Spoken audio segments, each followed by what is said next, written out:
நம்ம பரிசுத்தாவியோட நேரத்தை செலுத்தணும். நம்ம நேரத்துல முதல் இடத்தை ஆண்டு கொடுக்கணும். இது ஏன் என்றால் பரிசுத்தாவி நம்ம கிட்ட அதிகமா ஏங்குற ஒரு காரணம் நம்மளுடைய நேரம். என் தாத்தா பாட்டி வயதான நாட்கள் இருக்கும் பொழுது எங்க பாட்டி நான் பார்த்திருக்கிறேன். ஆரம்ப நாட்கள்ல தாய் தகப்பனை எல்லாமே சுற்றிட்டு வருவாங்க. ஏன் அந்த யங் ஏஜ் அப்படின்னு சொல்லி. ஆனா வயசாக வயசாக எல்லாம் அவங்க வேலையை பார்த்துட்டு குடும்பம் பிள்ளைங்க படிப்பு அப்படி போகும்பொழுது பாட்டியோ தாத்தாவோ யாரும் பார்க்கறதே கிடையாது. அப்ப பாட்டி எப்போதுமே உட்காந்து எப்படா வருவீங்க, யாருமே வர மாட்டேங்க, எட்டி கூட பார்க்க மாட்டேன்னு ஏக்கத்தோட கேட்பாங்க. கிறிஸ்துமஸ் ஏதாவது வந்துச்சுன்னா அவங்களுக்கு ரொம்ப சந்தோஷமா இருக்கும். ஏன்னா எல்லாம் குடும்பம் வந்து பார்ப்பாங்க சேருவாங்கன்னு சொல்லி. ஆனா அதுக்குள்ள 4 அடியில இல்ல. நாங்க ஏமா உங்க வீட்டுக்கு வரணும், நீங்க ஃப்ரீயா இருந்தா எங்க வீட்டுக்கு வாங்கன்றீங்க. ஆனா ஒண்ணு நோட் பண்ணி பார்த்து இந்த இடத்துல அந்த ஏக்கம், பிள்ளைங்களாம் வர மாட்டாங்களா, பேர பிள்ளைங்களாம் வர மாட்டாங்களான்ட்டு. ஒரு மனுஷனுக்கு அவன் பிள்ளைங்கள் மேல குடும்பத்து மேல இருக்கிற ஏக்கத்தை பரிசுத்தாவிக்கு அதிகமா இருக்கு உங்க கூட டைம் ஸ்பெண்ட் பண்ணணும்னு சொல்லி. சரி, ஏன் இதை நான் சொல்றேன்னா அது ஒரு வேதனையான ஒரு ஏக்கம் இல்லையா? ஐயோ வயசாச்சு யாருமே பார்க்க மாட்டாங்க அப்படின்ட்டு நம்மளுக்கு பார்க்க எப்படி இருக்குது. அதுக்கு மேலாக பரிசுத்தாவி உங்களை ஏங்குகிறார். ஒண்ணுமே இல்லாத பொழுது ஆண்டவரே ஆண்டவரேன்னு ஜபிக்கிறீங்க, மணி பார்க்காம நேரம் பார்க்காம ஜபிக்கிறீங்க, அவ்வளோ நேரம் பிரேயர்ல இருக்கிறீங்க, ஆண்டவர் தர்றீங்க. ஆண்டு உங்களை பிளஸ் பண்ணி எல்லாம் கொடுக்கும் பொழுது அந்த நேரத்தை அப்படியே குறைச்சிக்கிட்டே வரீங்க. இப்ப 2 நிமிஷம் தான் ப்ரே பண்றீங்க, அது கூட என்ன ப்ரே பண்றீங்கன்னு உங்களுக்கு தெரியல. அதான் முதலாவது தேவனுடைய ராஜ்யத்தை தேடுன்ற அப்பொழுது எல்லாமே உனக்கு கொடுக்கப்படும். மத்தல அப்புறம் பார்த்துக்கலாம். See, Holy Spirit is full of emotions. Okay, பரிசுத்தாவி அவர் ரொம்ப இமோஷனல். நீங்க அவர்கிட்ட பேசணும். ஓகே, உங்கள்கிட்ட கோச்சுக்குவாரு, கொஞ்ச நேரம் அப்படியே மறைஞ்சிருப்பாரு. ஓகே, ரொம்ப ஒரு ஹியூமன் எப்படி ஒரு பர்சன் எப்படியோ அதெல்லாம் அதிகமா அவர்கிட்ட இருக்குது. நான் அந்த பரிசுத்தாவிய நேச்சர் நீங்க பாருங்க, you can see the life of Jesus. அவர் கோபப்படுறது, எரிச்சல் ஆகிறது, அவர் கோச்சிட்டு போறது, இதெல்லாமே அங்க பைபிள் எழுதப்பட்டிருக்குது. அங்க எழுதப்பட்டிருக்கு. கோபத்தோடு திரும்புறது, ஒரு பக்கம் வந்து அவங்க கோச்சிட்டு போற மாதிரி இதெல்லாமே இருக்குது, பைபிள்ல இருக்குது. இதுதான் பரிசுத்தாவிய நேச்சர். அவர் ரொம்ப அதிகமா என்ன ஏங்குறாருன்னா நீங்க அவரோட நேரத்தை செலுத்துவீங்க என்று சொல்லி ஏங்கி இருக்கிறார். எப்ப என் பையன் வருவான், எப்ப என் பிள்ளை வரும், எப்ப என் மகன் வருவான், எப்ப என்கிட்ட வந்து பேசுவான். கொஞ்ச நேரம் பேச மாட்டானா? நீங்க பாருங்க, இயேசு சொல்றாரு, என் கூட 1 மணி நேரம் ஜெபிக்க மாட்டீங்களா, 1 மணி நேரம் ஜெபிக்க மாட்டீங்களா கெஞ்சுறாரு. ப்ளீஸ் 1 மணி நேரம் ஜெபம் பண்ண மாட்டீங்களான்னு கேட்கிறார். இதுதான் real state of the holy spirit. although he is all powerful, அவர் சர்வ வல்லவர், அவரால் உங்களை அழிக்க முடியும். அனனியா சப்பீராவை அங்கே சிரித்தாவை ஃபினிஷ் பண்ணிட்டார். ஃபினிஷ் தி ஸ்டோரி, கதையை முடிச்சிட்டார். அம்மாவாலியா அப்படியேப்பட்டவர் உங்க மேல ஏக்கமாக இருக்கிறார். ஏசியால எழுதப்பட்டிருக்கு, பரிசுத்தாவி இவர்களுக்கு விரோதமாய் திரும்பி யுத்தம் செய்தார்னு போட்டிருக்குது. the holy spirit fought against them போட்டிருக்குது. இப்படிப்பட்டவர் உங்க மேல ஏக்கமா ஏங்கி இருக்கிறார். நம்ம என்ன பண்றோம்? டைம் ஸ்பெண்ட் பண்றோமா?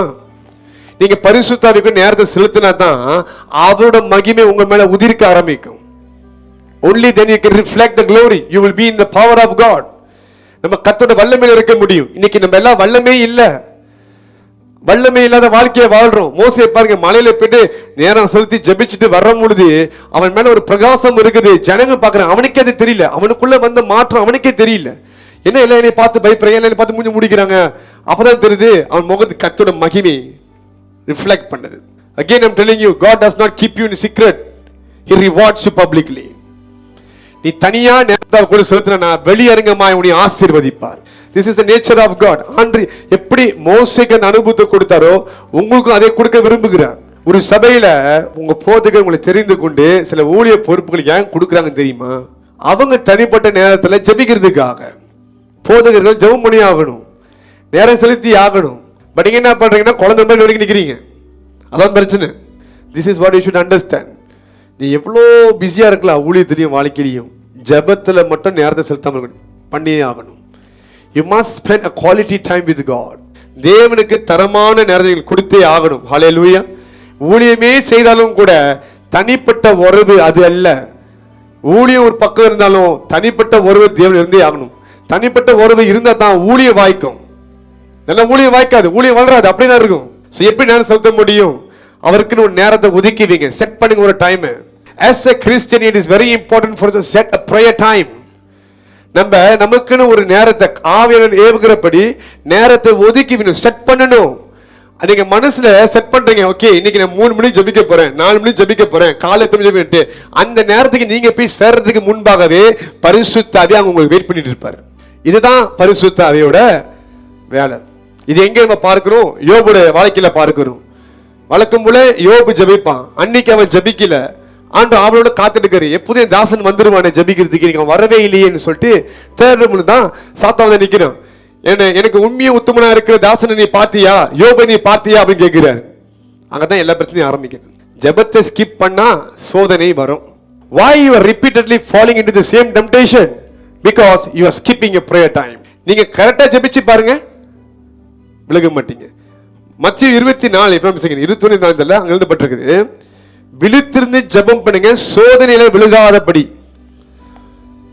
Watch and pray so that you will not fall into temptation. நீங்க ப்ரே பண்ணீங்கன்னா சாத்தான் சோதனையை கொண்டு வர முடியாது. அப்ப நீங்க ஜெபிக்கிறதுக்கு நேரத்தை முதலாவது என்ன பண்ணணும்? ஒதுக்கி வைக்கணும், செட் பண்ணுங்க. அந்த டைமுக்கு கரெக்டா போயிருங்க ஜெபிக்கிறதுக்கு. எவ்வளோ பெரிய விஐபி கூட நீங்க உலகத்துல பேசினாலும் அவனை பார்க்கணும், ஆண்டவர் தான் உங்களுக்கு VVIP, very very important person. அந்த நேரத்தை கனப்படுத்துங்க, ஏன்னா உங்களுக்காக அவர் இறங்கி காத்துட்டு இருக்கிறாரு. இது ஏன் நான் சொல்றேன்? பரிசுத்த ஆவி வெளியரங்கமா உங்கள் வாழ்க்கையில செயல்படணுமா? You want to see God revealing His glory in your life? இதெல்லாம் நீங்க செஞ்சு ஆகணும். நான் சொல்றது எல்லாம் வந்து ரொம்ப பெரிய கஷ்டம். நான் உங்கள்கிட்ட பார்த்து சொல்ல கிடையாது. நீங்க இங்க புக்கெட் காசிங் போங்க, ஜலங்காசிங் புக்கெட் காசிங் போயிட்டு மலைக்கு மேலே ஏறுங்க, அங்க ஏறி ஜெபம் பண்ணுங்க. அப்படிலாம் சொல்ல கிடையாது தெரியுமா? உங்கள்கிட்ட நேரத்தை தான் ஒதுக்க சொல்றேன்.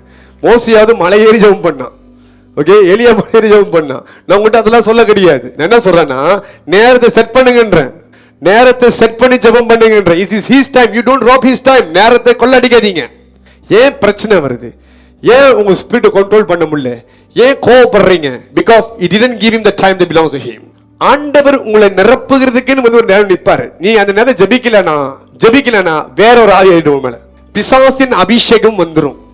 பரிசுத்தவின் அபிஷேகம் வந்தா அது பரிசுத்தமான காரியம். ஆனா பிசாசின் அபிஷேகம் வந்தா நீ இதெல்லாம் செய்யக்கூடாது, செஞ்சிருவேன் அந்த காரியத்துல. That's why you must be prayerful. Hallelujah.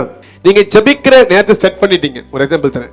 அந்த நேரத்தை போய் ஜெபிக்கணும். ஏன் இதை நான் சொல்றேன்? என்ன காரணம்னா, அந்த நேரத்தை தான் கர்த்தர் வெளிப்படுவார். நீங்க அப்போஸ்தலர் 3ல பாக்குறோம், 9வது மணி நேரம் ஜெபிக்கிற நேரத்துக்கு போறாங்க. அப்பதானே போட்டிருக்குது. அதே அதிகாரத்தை தான் சப்பானியா இருந்த மனுஷன் 40 வருஷமா நடக்கிற விஷயம் நடக்கிறான். When you pray at the time that you have set for him, that prayer will be very powerful. எந்த நேரத்தை அவருக்கு நியமிச்சிருக்கீங்க ஜெபிக்கிறதுக்கு, அந்த நேரத்தை ஜெபிக்கும் பொழுது அந்த ஜெபம் வல்லமையாக இருக்கும். ஏன்னா அத்தனை மணி தான் அற்புதம் நடக்குது அந்த இடத்துல. வேற டைம்ல அதே டைம்ல தான் எந்த நேரம் நீ ஆண்டு means God is already there waiting to perform something for you.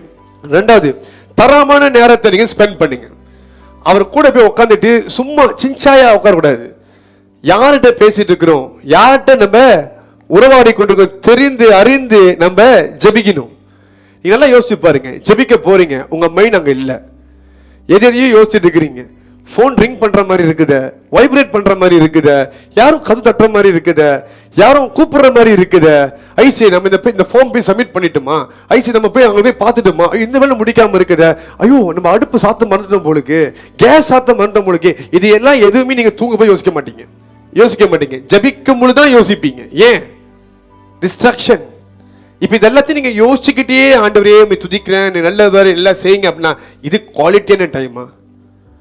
இது குவாலிட்டியான டைம் இல்ல. Because you are not there in spirit, but you are expecting the Holy Spirit to be there. நீங்க ஆவியில அங்க இல்ல. பரிசுத்த ஆவி உங்கள்கிட்ட பேசணும்னா அவர் முதலாவது தேடுகிறது உங்க ஆவிய. ஏன்னா பரிசுத்த ஆவி உங்க ஆவியோட இணைந்து தான் இன்ஃபர்மேஷன் உங்க சோலுக்கு கொண்டு போவார். இப்ப உங்க ஆவி தான் அங்க இல்லையே. உங்க ஆவி தான் வெளியே கிச்சன்ல இருக்குது, வேலை செய்யற இடத்துல இருக்குது, மார்க்கெட்ல இருக்குது, அப்புறம் வெளியே சர்ச்சில இருக்குது, ஊழியத்துல எல்லாம் இருக்குது. அப்ப அவர் யார்கிட்ட அங்க பேசிட்டு இருப்பாரு? Why you come out of the prayer room being powerless is because your spirit is not there. யோவான் 4ல எழுதப்பட்டிருக்குது, ஒருவன் கர்த்தரை எப்படி தொழுது கொள்ள முடியும்? ஆவியிலும் உண்மையிலும் தொழுது கொள்ளணும். எந்த ஆவியில? மனுஷன் ஆவி அங்க இருக்கணும். முதலாவது you must seek him with your spirit. உங்க ஆவி அங்க இருக்கணும். Spirit are related to your mind. உங்களோட ஆவி உங்க சிந்தைக்கு கனெக்ட் பண்ணி இருக்குது. சொல்றது உங்களுக்கு புரியுதுங்களா? ஏன் அங்க பிரசன்ஸ் கிடைக்க மாட்டேது? ஏன் ஸ்பிரிட்ல மூவ் பண்ண முடியல? The Holy Spirit will never respond to a prayer whose spirit is not present at the moment. நீங்க ஆவி அங்க, உங்க ஆவி அங்க இல்ல, ஆனா பரிசுத்த அங்க என்ன பண்ண போறாங்க? So he departs. அதான் prayer பவரா இல்ல, பிரசன்ஸ் இல்ல. எவ்வளவுக்கு உங்க ஆவி அங்க இருக்குதோ அவ்வளவுக்கு உங்க கவனம் இருக்கும். கவனம் இருந்துச்சுன்னா கர்த்தர் அதிகமாய் பேசுவார். கவனம் இருந்துச்சுன்னா கர்த்தர் அதிகமாய் பேசுவார். எவன் ஒருவனுக்கு அதிகமா இருக்கோ அவனுக்கு அதிகமாய் கொடுக்கப்படும். If you have more focus on him, you will be given more of his spirit. மூணாவது பாத்தீங்கன்னா அவருக்குள்ள எல்லா நேரமும் இருக்கணும். யோவான் சொல்றான், கர்த்தருடைய நாளில் நான் ஆவியில இருந்தேன். நம்ம எப்போதுமே இரவும் பகலும் பரிசுத்த ஆவியிலே இருக்க கத்துக்கணும். ஆவிக்கு ஏற்றபடி நடக்கணும். ஜப நேரத்துல மாத்திரம் இல்ல, எல்லா நேரத்திலையும் பரிசுத்த ஆவியிலே நிரம்பி இருக்க கத்துக்கணும். இதான் ரொம்ப முக்கியம். ஏன்னா சர்ச்சில் வந்து ஆவியில் இருக்கிறீங்க, வீடு ஜெபம் ஆவியில் இருக்கிறீங்க, வெளியே போனா மாம்சம் வெளியே போடுறீங்க. அங்கதான் உங்களுக்கு பிரச்சனை ஆரம்பிக்குது.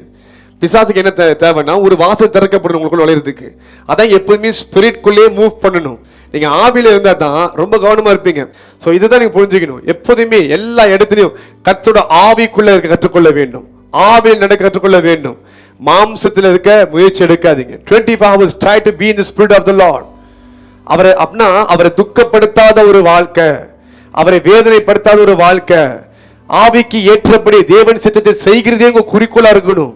And that's where you can hear the spirit of God. பரிசுத்த ஆவி தெளிவாக கேட்க முடியும், மகிமை வெளிப்படும் உங்க வாழ்க்கையில. ஹல்லேலூயா.